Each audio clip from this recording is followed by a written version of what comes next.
So I'm about 13 days out from the marathon now, and I had a pretty rough day today just because everything is hurting. And I tried to run. I was supposed to do my 20 miles today, but um, I cut it short at about 7.5. So that was a little bit disappointing, but that's okay. I'll get it next time. And I did have something good come out of the run today. I was listening to this book called Finite and Infinite Games, and this is a really cool book because it kind of like gives you a different way to think about life. And these, in the mathematical sense, like games are just like contrived situations that people put themselves in. It's not necessarily board games or sports games or anything like that, although those do count. But you can think of anything as a game, anything that any situation in life. For example, going to work, or going to school, or being married or something like that. Like any of these situations that have some set of rules that everybody agrees to play by is considered a game. And the difference between finite and infinite games is finite games are bounded by, at some point, somebody will win and everybody else loses. And an infinite game is one that just continues on past, eventually you die, but the game continues on. And these are things like culture. One example is the culture, or a business or something that just like continues on after the players. As the players change, the game continues. So very cool. The basic takeaway for me was just a different way to look at, why are you playing this game? The game of money or the game of business or something like that, and what do you stand to win?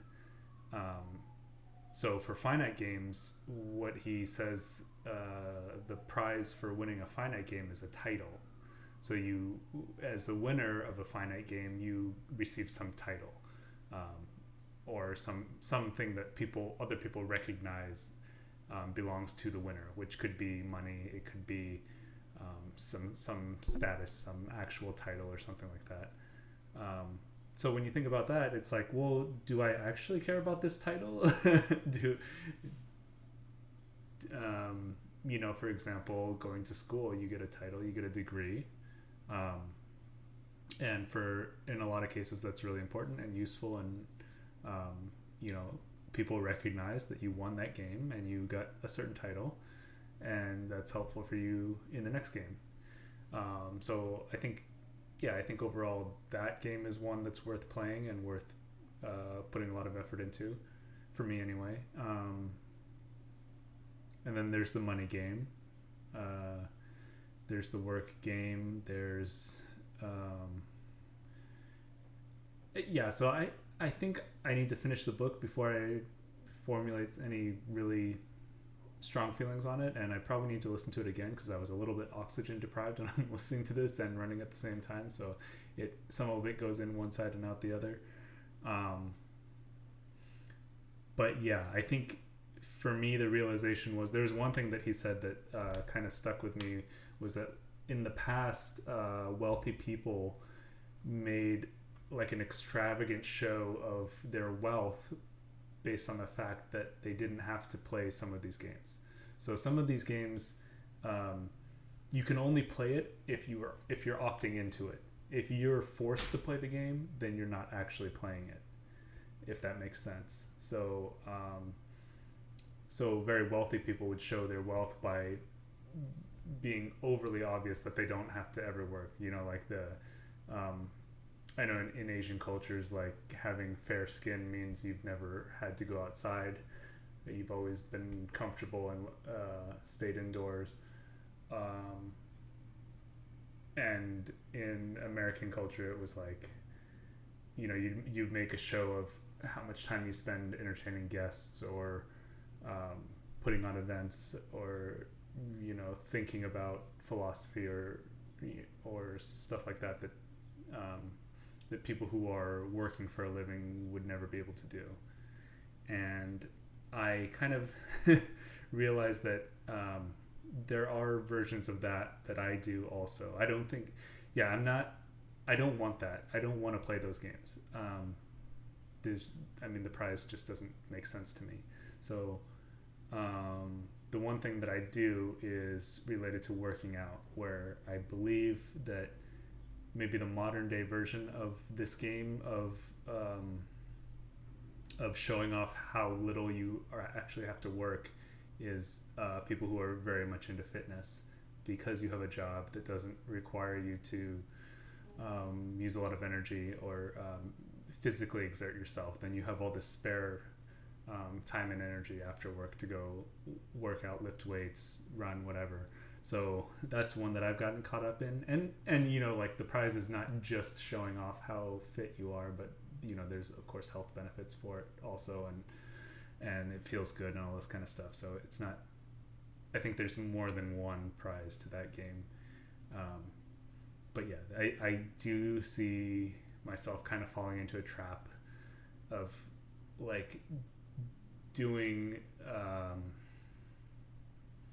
certain exercise things just because I can.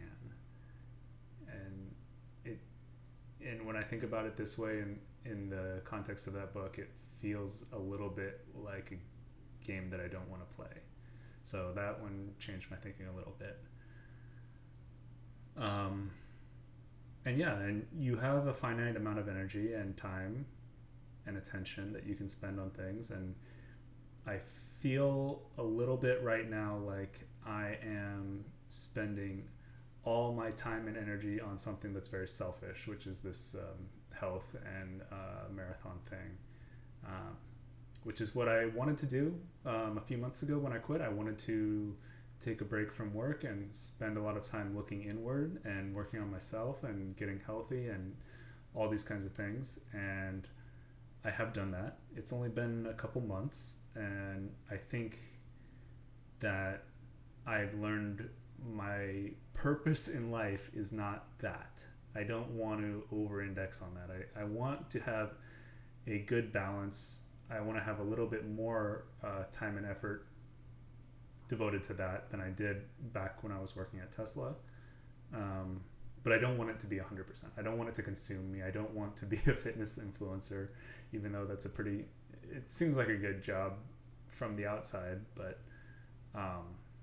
yeah, I don't think it's fulfilling for me personally. And at the same time, like, I don't inspire people by doing my own.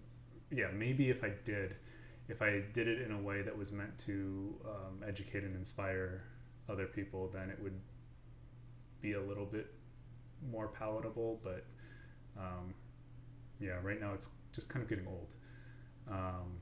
So I think soon I'm gonna change focus, which is good. This is really good, actually. I'm very happy that it only took me about 2 months, maybe 3 months, to figure out that this thing that I always wanted more time to focus on myself and my health. I don't actually need that much time. I don't need it. It doesn't need to be my entire life. It just needs to be a little bit more than I had before, which is great.